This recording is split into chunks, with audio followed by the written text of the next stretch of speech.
Lectura de la segunda carta de Pedro. Hermanos, tengan presente ante todo que nadie puede interpretar por cuenta propia una profecía de la Escritura, porque ninguna profecía ha sido anunciada por voluntad humana, sino que los hombres han hablado de parte de Dios, impulsados por el Espíritu Santo. Palabra de Dios.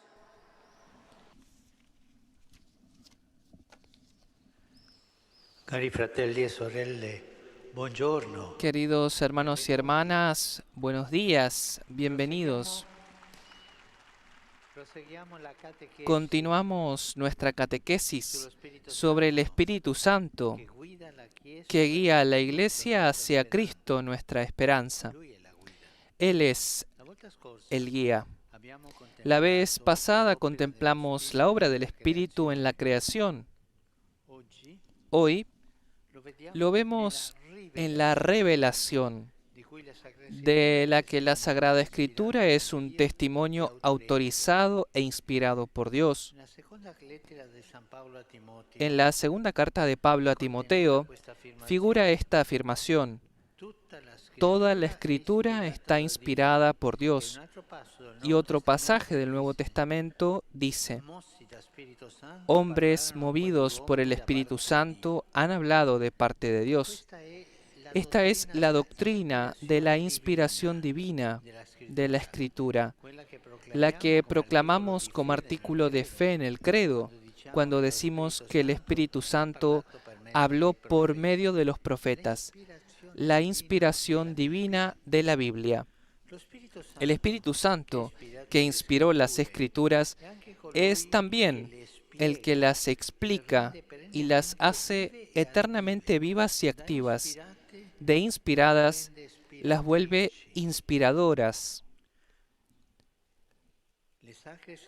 Las Sagradas Escrituras, inspiradas por Dios, dice el Concilio Vaticano II, y escritas de una vez para siempre, comunican inmutablemente la palabra del mismo Dios y hacen resonar la voz del Espíritu Santo en las palabras de los profetas y de los apóstoles.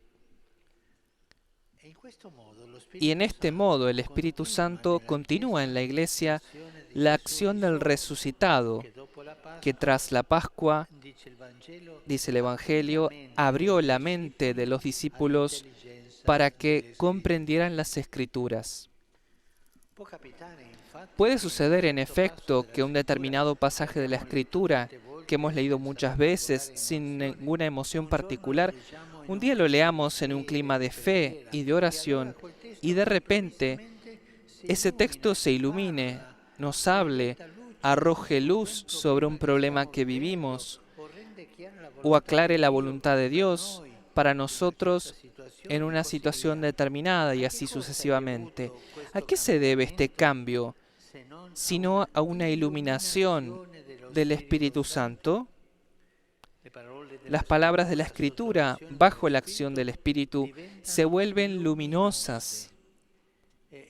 Y en esos casos, tocamos con nuestras manos cuánto es cierta la afirmación de la carta a los Hebreos.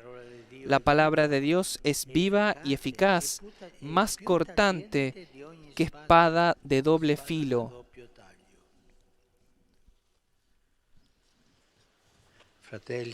Hermanos, hermanas, la Iglesia se nutre de la lectura espiritual de la Sagrada Escritura, es decir, de la lectura realizada bajo la guía del Espíritu Santo, que la inspiró. En su centro, como un faro que lo ilumina todo, está el acontecimiento de la muerte y resurrección de Cristo, que cumple el plan de salvación, realiza todas las figuras y profecías, desvela todos los misterios ocultos y ofrece la verdadera clave de lectura de toda la Biblia. La muerte, la resurrección de Cristo, el faro que ilumina toda la Biblia. y que también ilumina nuestra vida. El Apocalipsis describe todo esto con la imagen del Cordero que rompe los sellos del libro, escrito por el anverso y el reverso, sellado con 7 sellos. La escritura del Antiguo Testamento. La Iglesia, la esposa de Cristo, es la intérprete autorizada del texto de la Escritura inspirado. La Iglesia es la mediadora de su auténtica proclamación. Dado que la Iglesia está dotada del Espíritu Santo, por esto es inspiradora e intérprete. Es columna y fundamento de la verdad. ¿Por qué? Porque es inspirada. Y la tarea de la Iglesia es ayudar a los fieles y a quienes buscan la verdad a interpretar correctamente los textos bíblicos. Una forma de realizar la lectura espiritual de la palabra de Dios es lo que se llama la lectio divina. Una palabra que tal vez no entendemos qué significa. Consiste en dedicar un momento del día a la lectura personal y meditada de un pasaje de las Escrituras.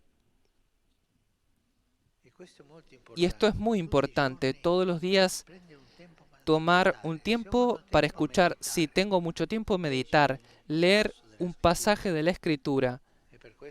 Y por esto les pido que tengan siempre un evangelio en el bolsillo y llévenlo en la cartera, en el bolsillo.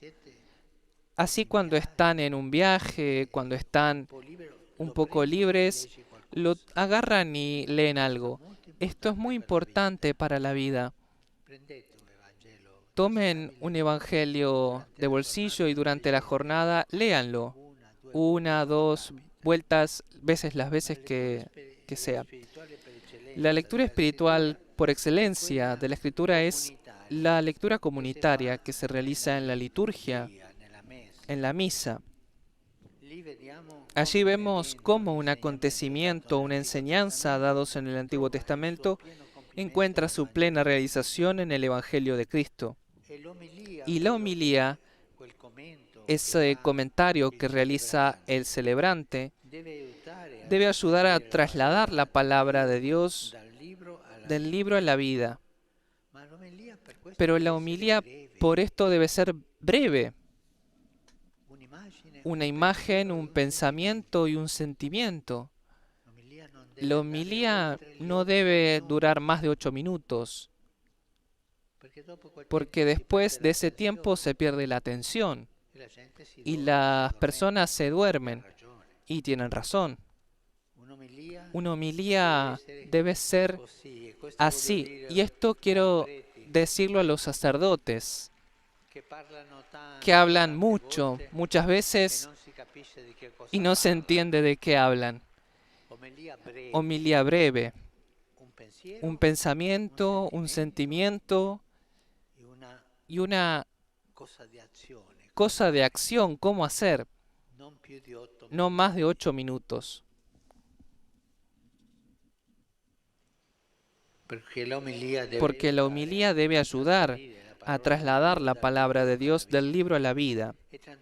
Y entre las muchas palabras de Dios que escuchamos cada día en la misa o en la liturgia de las horas, siempre hay una que está destinada especialmente a nosotros, algo que toca al corazón.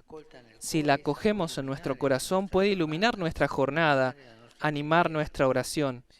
Se trata de no dejar que caiga en saco roto.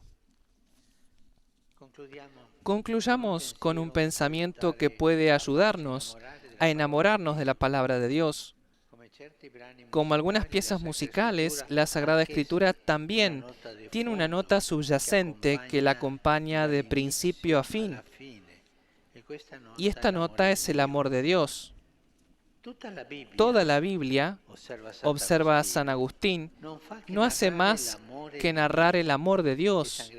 Y San Gregorio Magno define la Escritura como una carta de Dios Todopoderoso a su criatura, como una carta del esposo a su esposa, y exhorta a aprender a conocer el corazón de Dios en las palabras de Dios. Por esta revelación, dice el Vaticano II, Dios invisible habla a los hombres como amigos, movido por su gran amor, y mora con ellos para invitarlos a la comunicación, a la comunión consigo. Queridos hermanos y hermanas, adelante con la lectura de la Biblia, pero no olviden el Evangelio de bolsillo, llevarlo en la cartera, en el bolsillo, y en algún momento del día leer un pasaje. Y esto te hará muy cercano al Espíritu Santo que está en la palabra de Dios. Que el Espíritu Santo, que inspiró las Escrituras y ahora brota de ellas, nos ayude a captar este amor de Dios en las situaciones concretas de nuestra vida. Gracias.